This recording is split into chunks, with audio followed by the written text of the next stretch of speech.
This is actually very interesting for everyone who asking me why I always wear a mask. This is the... Yo guys, do you still remember where you were on the trip maybe, or you was strolling around Ubud?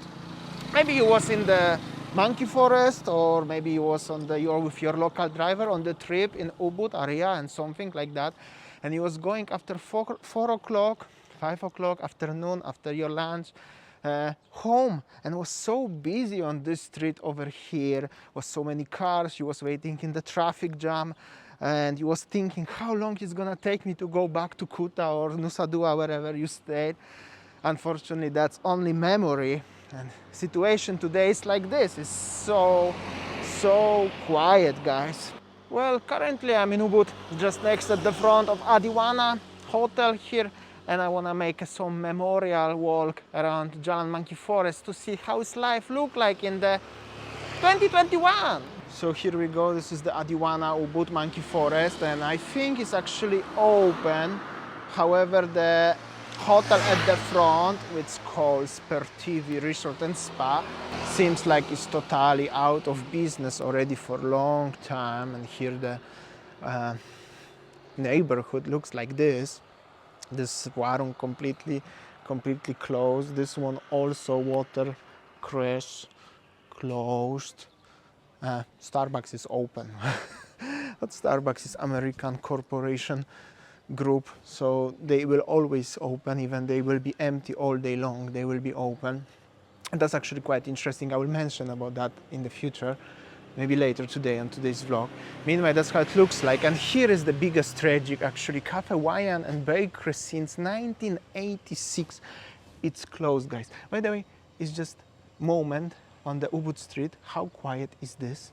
I'm standing on the middle of the street, moving around, and check this out. Only one orange Vespa is driving around. Back to the Cafe Hawaiian Bakery since 1986.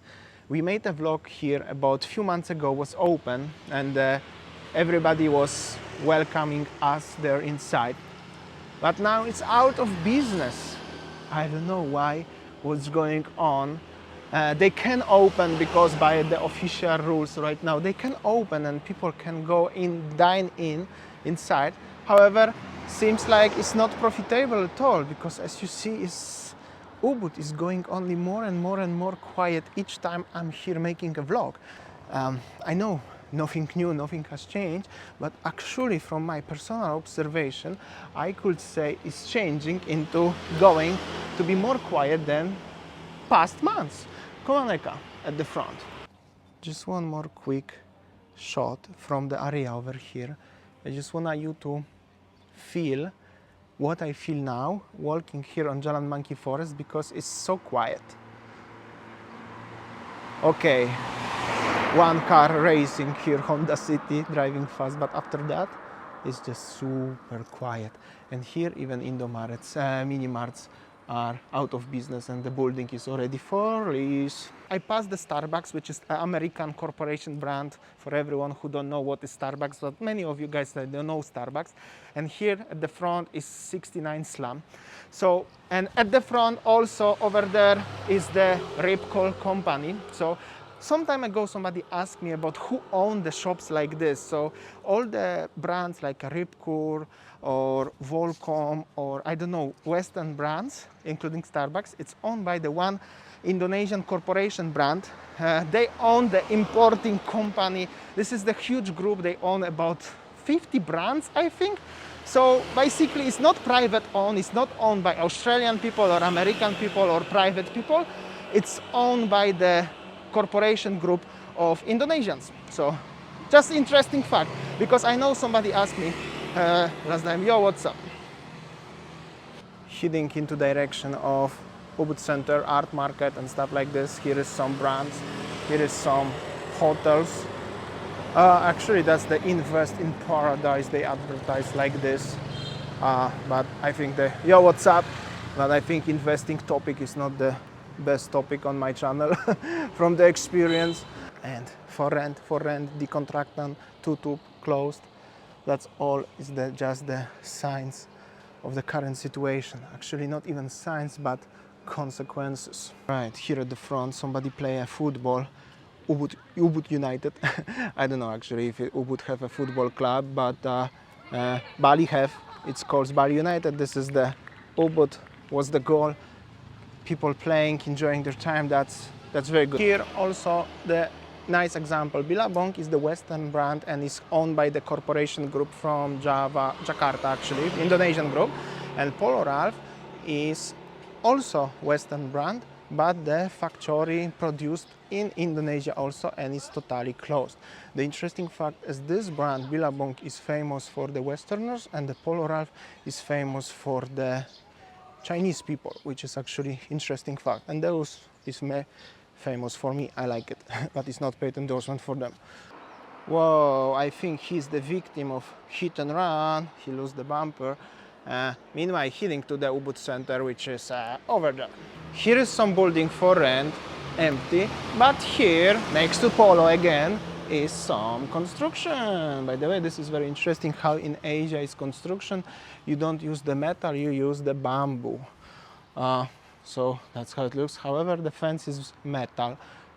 That's actually a little bit strange, but that's how it looks like. Bamboo is very good material for construction, very strong. Only fire can destroy him. So yeah, that's how it looks like. Peaceful life in Ubud Center. Yeah, some people enjoying. Yo, what's up? How you doing? Yes. All good, yeah? Yeah, good. Okay. Local folks enjoying their time, selling something. Here is the Bollywood Indian cuisine, empty. However, this is already in Grandpa.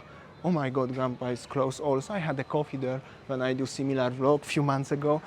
Well, this is what I'm talking about. This is the Ubud Center already, and if used to be supposed to be any life, any busy life in Ubud, and during this current conditions, it's supposed to be here.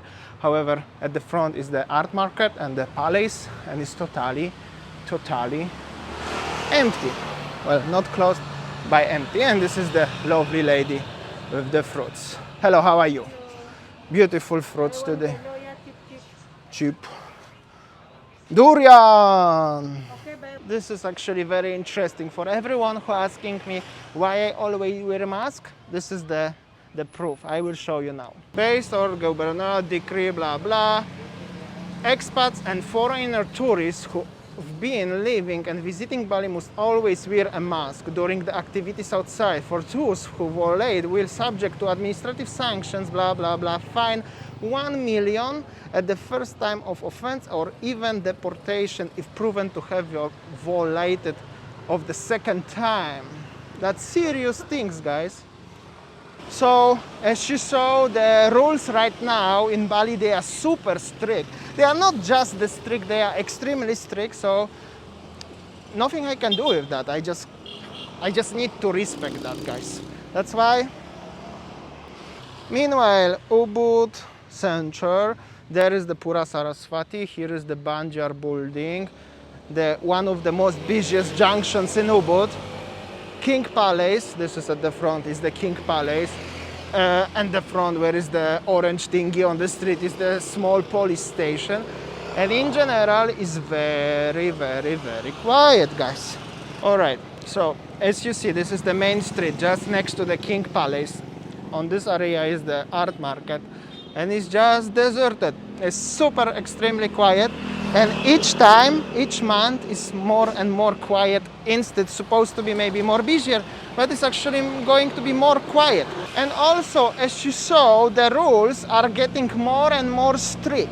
So basically for local people, if you're not gonna wear mask like I do now, I mean, I wear mask, but if somebody don't wear mask, you're gonna get a 100K fine, which is $7 American, and that's it. But if foreigner, because for the foreigners like me, it's completely different rule. And the rule simple, in the simple words is, if they catch me for the first time, I just gonna pay 1 million, which is $70, which is not really just, it's still 1 million. And if they're gonna catch me for the second time, it's deportation. And this is very strict rule. It's completely something new and it's very official. Meanwhile, behind me, all the businesses are just closed. Okay, at the front is the art market or traditional market, but it's almost totally closed. It's 5 afternoon, so supposed to be still very busy. And here supposed to be many restaurants, warungs and everything around. Unfortunately, also everything is closed. Even they could open, but like I said probably last time when I was in Ubud, they are just not opening it because it's totally not profitable at all. And okay guys, that's how it looks, the situation. I hope so you enjoyed. Little bit memory from the Jalan Monkey Forest and Ubud Center. Little bit informative about why I always wear mask, because I really have to. I hope so you now understand. Meanwhile, that's it for today's vlog. I hope so you enjoyed. Thank you so much and see you tomorrow as always. See ya, take care.